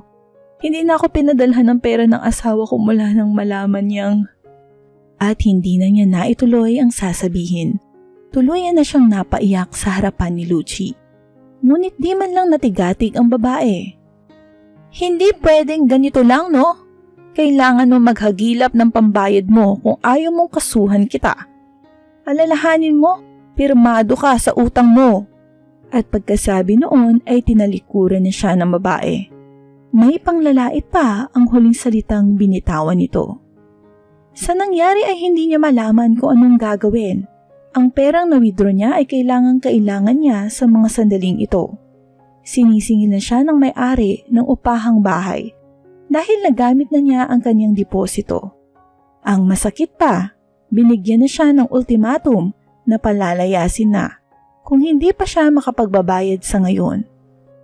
Binabagtas niya ang daan patungo sa sakayan ay walang patid ang kanyang pagluha.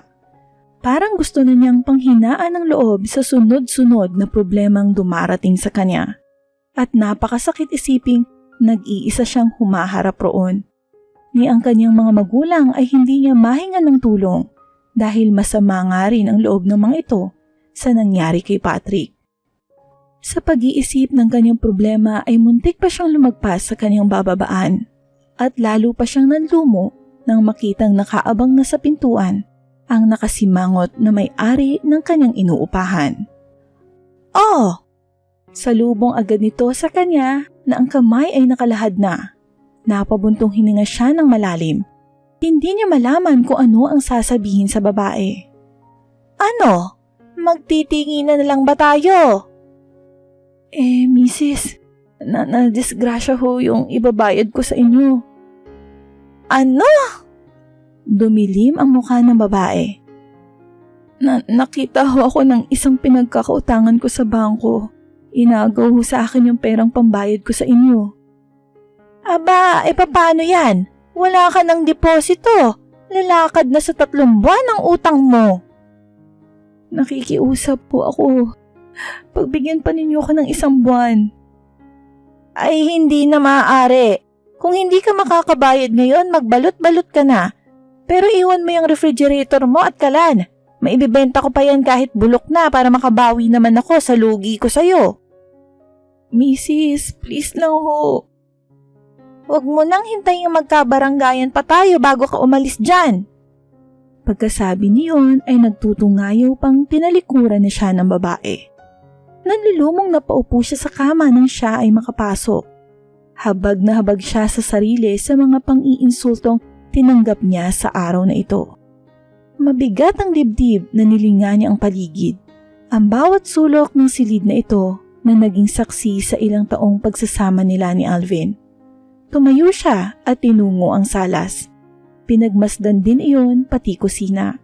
At di niya napigilan ang di mapahugulgol sa isiping ang masayang tahanang ito na napanday ng pagmamahalan ni Alvin ay iiwanan na niya.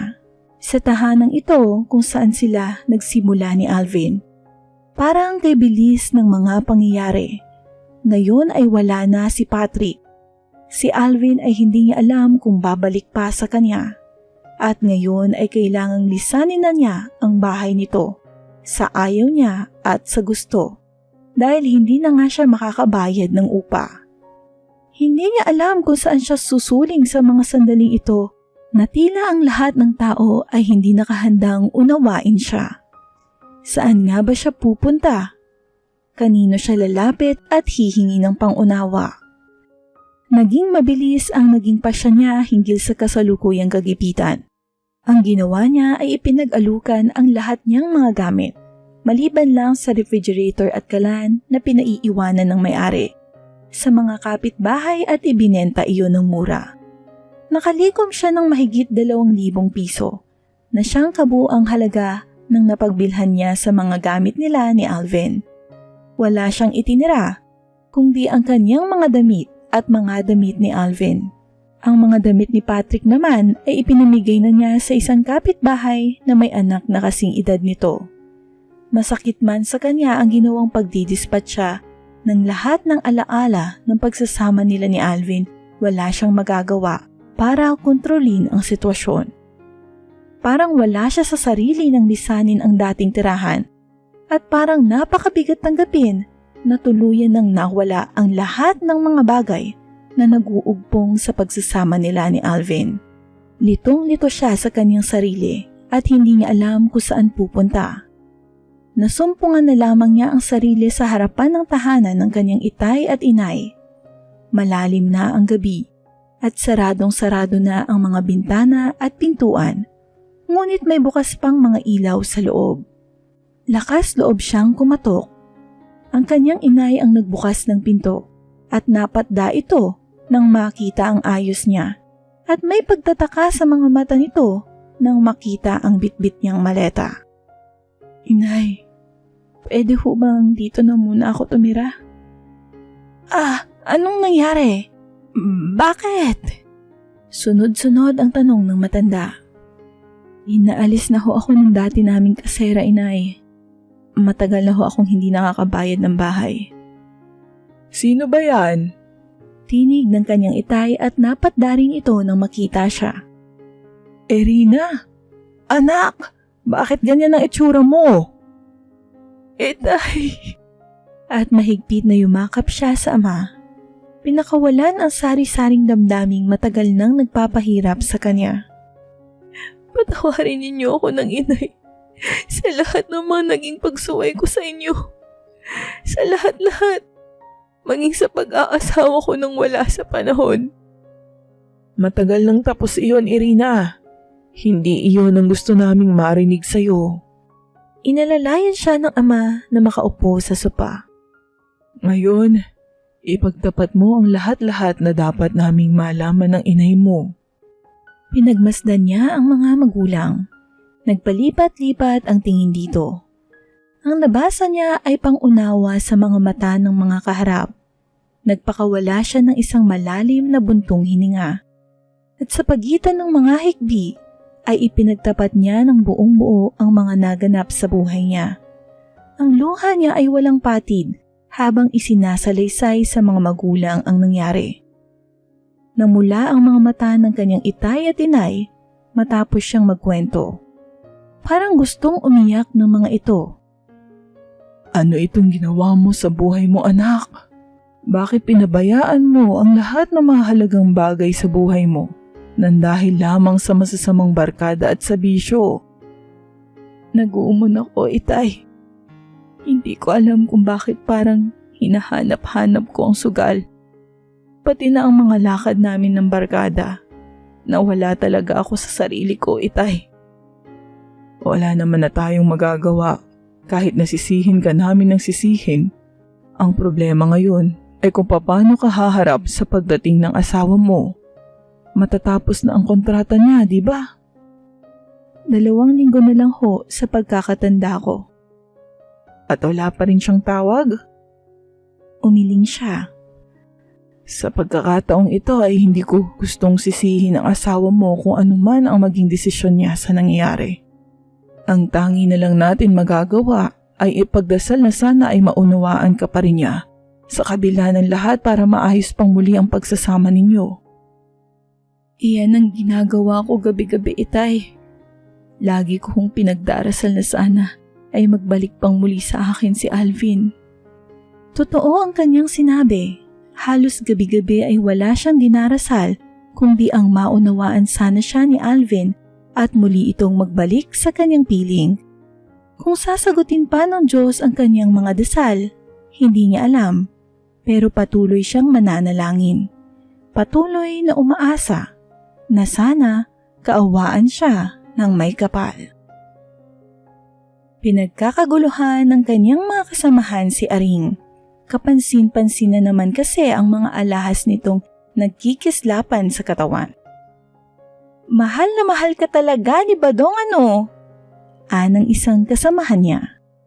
Siyempre, nagtitino naman ako kahit magkalayo kami eh.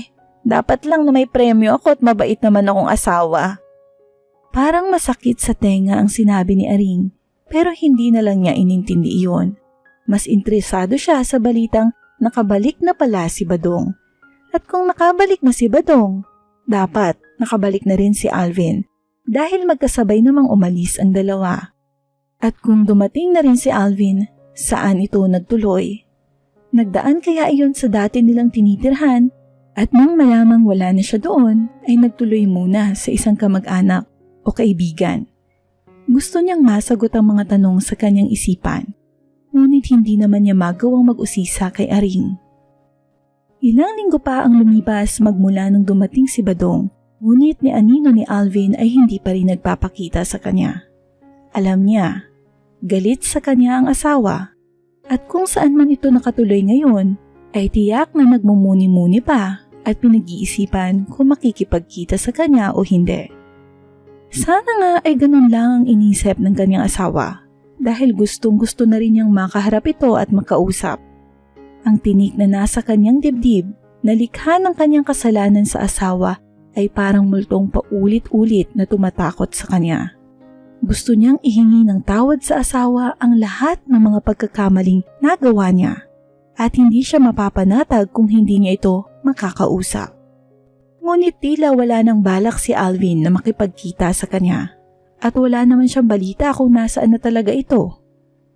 Minsan, lakas loob niyang sinabayan sa pag-uwi si Aring. Nagulat ito pero kinausap naman siya ng babae. Aring, alam kong masama ang loob mo sa akin pero kung pwede sana gusto kong magtanong sa iyo. Hindi naman ako galit sa iyo, Irina. Naawa lang ako kay Alvin. Kami ni Badong.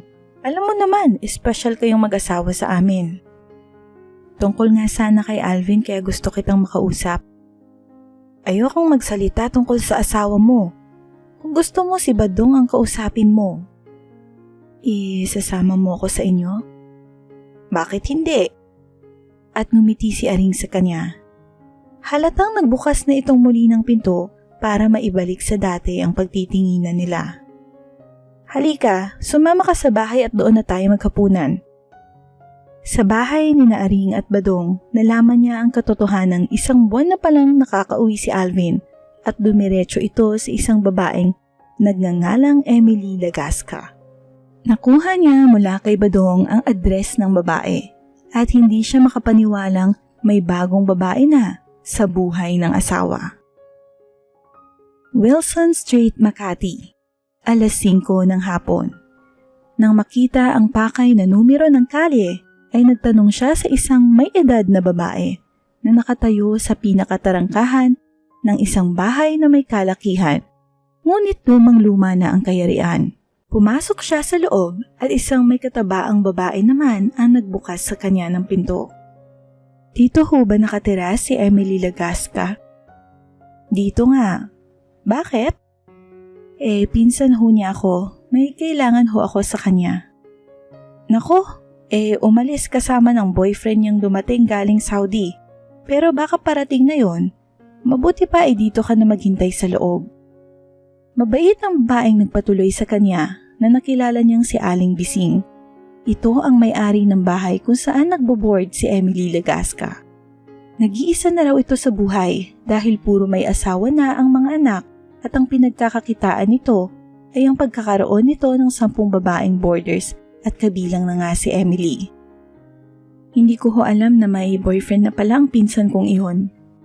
Pagbubukas niya ng usapan nang dulutan siya ng soft drink at biscuits na matandang babae at maupo ito sa harapan niya.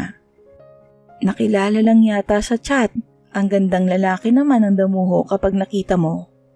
Excited pa ang babae nang magkwento. Taga saan naman daw ho ang lalaki? Taga Quezon yata. Binundol ng matinding kaba ang dibdib niya. Taga Quezon nga si Alvin. Bagamat hindi pa siya nadadala ng asawa sa bayang iyon dahil ulila na ito. At tanging mga kamag-anak na lang ng lalaki ang naroroon. Nabanggit naman ito na doon ito ipinanganak at nagkaisip. Matagal na raw hubang dumating buhat Saudi ang boyfriend niya? Magdadalawang buwan na. Sobrang ang pagmamahal kay Emily eh. Akalain mong nangupahan na lang sa isang apartment na malapit din dito. Hinihintay lang ni Emily na ma-regular siya ay balak yatang umuwi ng dalawa sa bayan ni Emily para makapagsabi na sa mga magulang, balak na yatang magpakasal ng dalawa. Sukat sa tinura ng matanda ay hindi na niya napigilan ng damdamin at napahagulgol na siya. Ineng, bakit? Napalitan ng pag-aalala ang mga ngiti ng matanda. Aling Bising. Alvin ho ba ang pangalan ng nobyo ni Emily? Oo. Bakit mo siya kilala? Takang tanong ng matanda. Hindi ho totoong pinsan ko si Emily. Asawa ho ako ni Alvin. Ano? Nanatiling nanlalaki ang mga mata ng matanda hanggang sa tignan niya. Hindi ho alam ng asawa ko. Napaparito ako. Aniya. Naku salbahe pala ang asawa mo. Buti na lang at hindi pa sila nakakasal ni Emily. Mabait ho ang asawa ko, Aling Bising. Kung tutuusin, ako ho ang may kasalanan kung bakit siya nagloko. Napilitan siyang isalaysay ang buong buo kay Aling Bising ang mga nangyari sa buhay nila ni Alvin. Wala siyang inilihim sa matanda at ultimo kaliit-liitang detalye ay nabanggit niya rito. Umiiyak si Aling Bising na matapos siyang magkwento.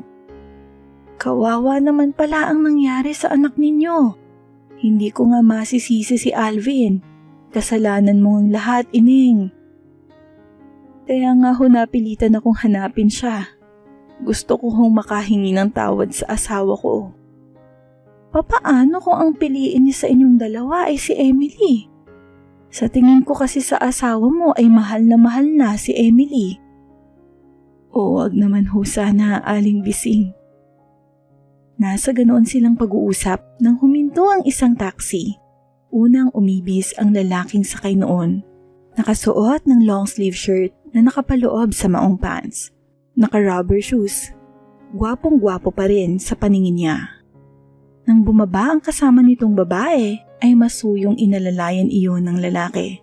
Wari ay ingat na ingat at parang alalang-alala sa babae. Huminahon ka, iha. Ako muna ang sasalubong sa kanila. Hinarang nga ni Aling Bising ang mga bagong dating sa pintuan. May bisita ka, Alvin. Huwag ka sanang mabibigla. Narinig niyang sabi ng matanda. Ho? Lalaki ho? Badong ba ang pangalan? Parang tiyak na tiyak ang kabiyak na darating si Badong. Hindi lalaki ang bisita mo, isang babae. Ho? Ngayon ay may pagkabigla sa tinig ni Alvin. Pagkabiglang tila may kakabit na galit. Sino raw ho? Nasa loob. Pasukin mo. Mabilis ang naging pagpasok ni Alvin kasunod si Emily Lagasca. At namutla ito nang makita siya. Siya naman ay napako ang mga mata sa kaharap. Walang nagbago sa kanyang minamahal. Naroroon pa rin ang kabuuan nito na sinasamba niya ng labis.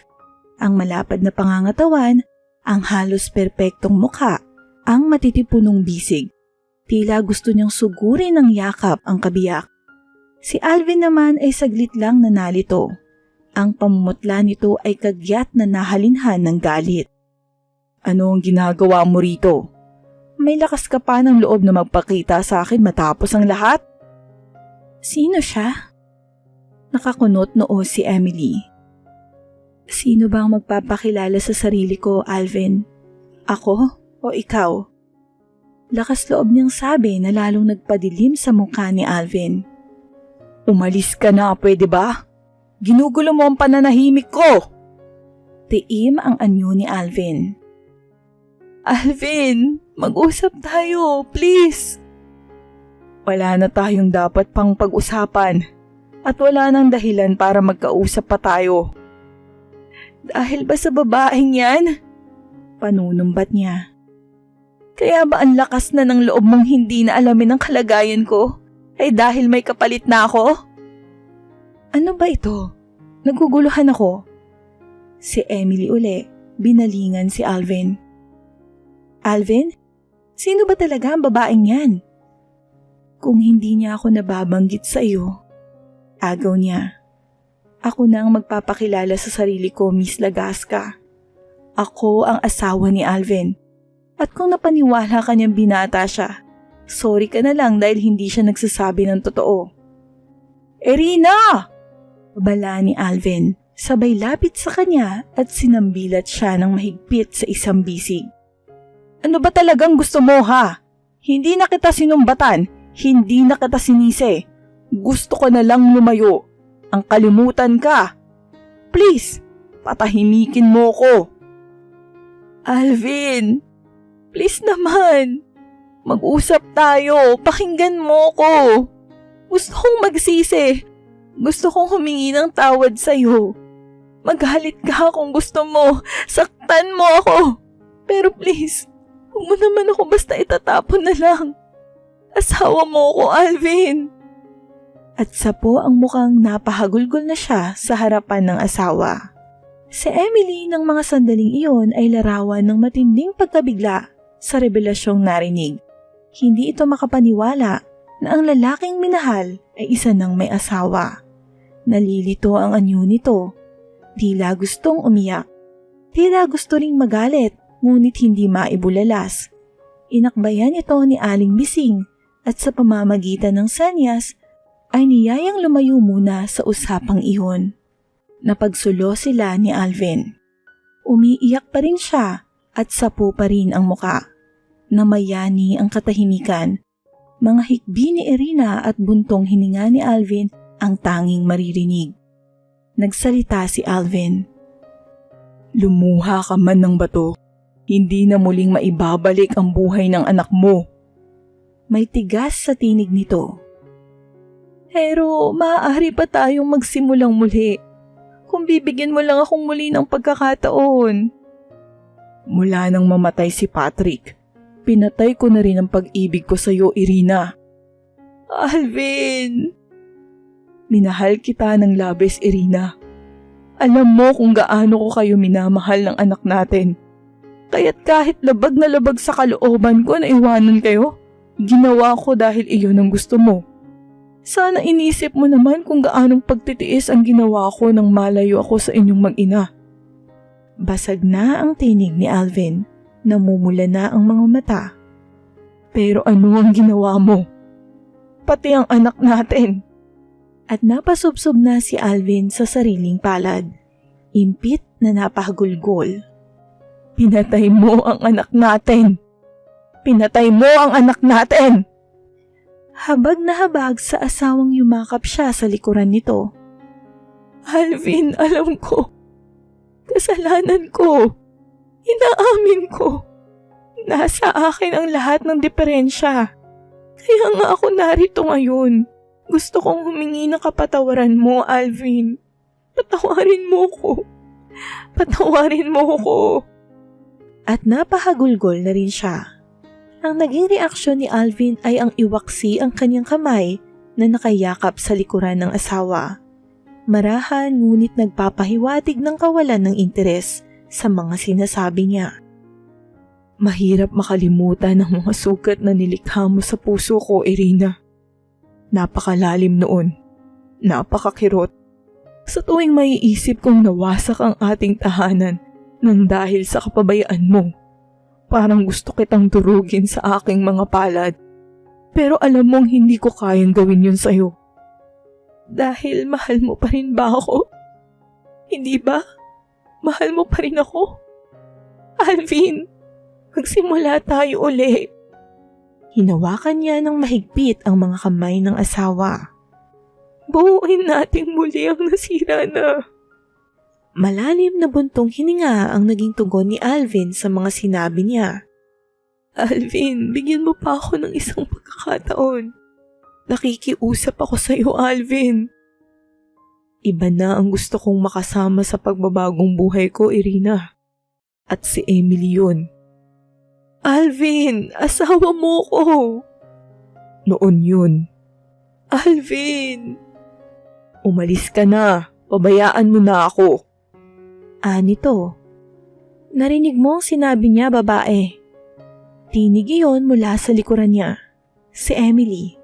Taas noong lumapit kay Alvin. Inakbayan naman ito ni Alvin. Hinalikan sa pisngi. Sumisigid ang sakit ng tagpong nakikita niya at hindi na niya kayang matagalan iyon. Nagpalipat-lipat ang tingin niya kay Alvin at Emily. Kapwa nakatingin rin sa kanya ang mga iyon, palabang tingin, para bang sinasabing kalabasan na ang presensya niya sa lugar na iyon. Wasak ang pusong tinalikuran niya ang dalawa at hilam sa luhang nilisan ang lugar na iyon. Pagkaalis niya ay humagulgol naman si Emily. Sa kalooban nito ay nakatago ang lihim ng pagkahabag para kay Irina. Bakit mo ko niloko, Alvin?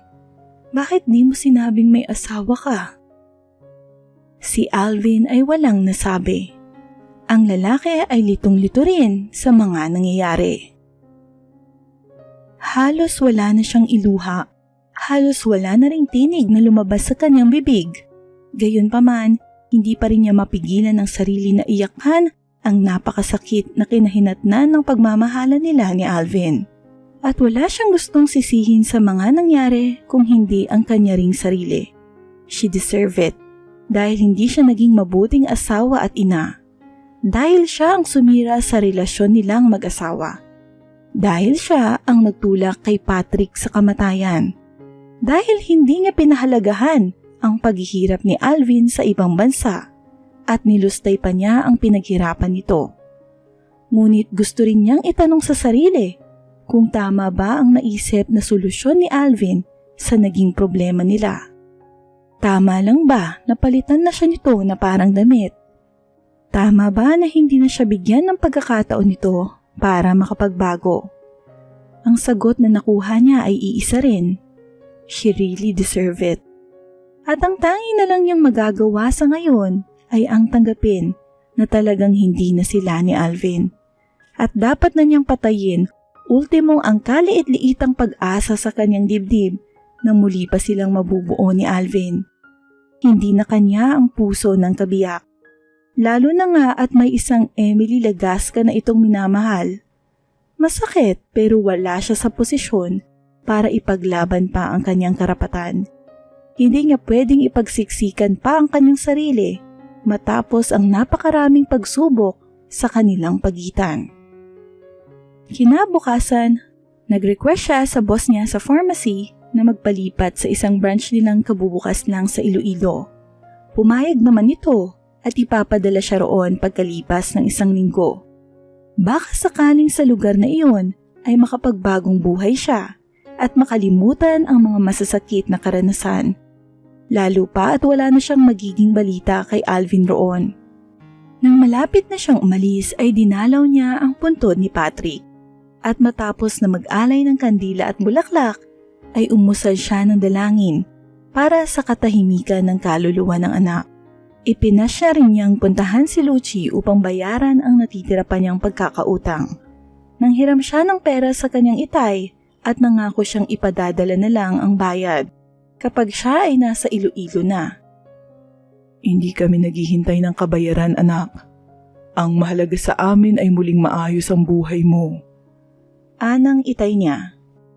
Sinimulan ko na nga pong ayusin muli, itay, inay. Kaya nga lahat ng atraso ko ay tinatapos ko. Ngayon ay wala na akong aalalahaning may magagalit pa sa akin dahil nakabayad na ako ng utang ko. Wala na nga kaya? Tanong niya sa sarili. At naisip niya si Alvin. Kung meron mang taong nagagalit sa kanya sa ngayon, ang pinakamatindi siguro ay si Alvin. Muling pinakirot ng alalahaning iyon ang kanyang dibdib. At nilibang na lang niya ang sarili sa pag-iisip ng bagong buhay na haharapin niya sa Iloilo kapag siya ay nadistino na roon. Bakit pinahihirapan mong sarili mo? May pagkakataon ka pa naman para umatras. Wika ni Emily. Napatingin si Alvin sa babae mula sa pagkakatanaw mula sa malayo. Huwag ka nang magkaila. Nararamdaman kong hindi ako ang nariyan sa puso mo. Si Irina pa rin ang mahal mo. Umiling si Alvin. Hindi ko siya kayang patawarin, Emily. Yan ang sinasabi ng isip mo. Pero kung makikinig ka sa puso mo, magagawa mo. Ayoko na. Ayoko na siyang mahalin. Lumapit si Emily at hinawakan ang braso ng lalaki. Isip mo lang din ang nagsasabi, pero hindi maikakailang ang puso mo ay tumitibok pa rin para sa kanya. Alam ko, nararamdaman ko. Tayo nga ang magkasama pero wala rito ang puso mo. Sandaling natahimik si Alvin. Hindi kita pwedeng talikuran. Lalong hindi mo siya pwedeng talikuran. Kasal kayo. Anang dalaga. Paano tayo? Maling magpatuloy pa tayo. Kahit na nga mahal na mahal kita, maling mahalin pa rin kita dahil may asawa ka na. Pag-amin ni Emily. Emily. Huwag mo kong alalahanin, Alvin. Malaki pa ang pagkakataon kong makakita ng lalaking para sa akin. Yung pwede kong maangkin ng buong buo. Yung wala akong kahati. Yung pwede akong pakasalan ng walang maghahabol. Tila nahihirapang mapabuntong hininga at pagkuway muling napatanaw sa malayo si Alvin. Muling nagsalita si Emily. Sabi ni Badong sa 1 linggo na ang lipad niya papuntang Iloilo. Aalis na siya. Kung hindi ka pakikilos, tuluyan na kayong magkakalayo. May bahaging tumutol sa dibdib ni Alvin sa sinabi ni Emily. Ramdam na ramdam niya iyon. Tama si Emily. Ang puso niya ay pag-aari pa rin ni Irina.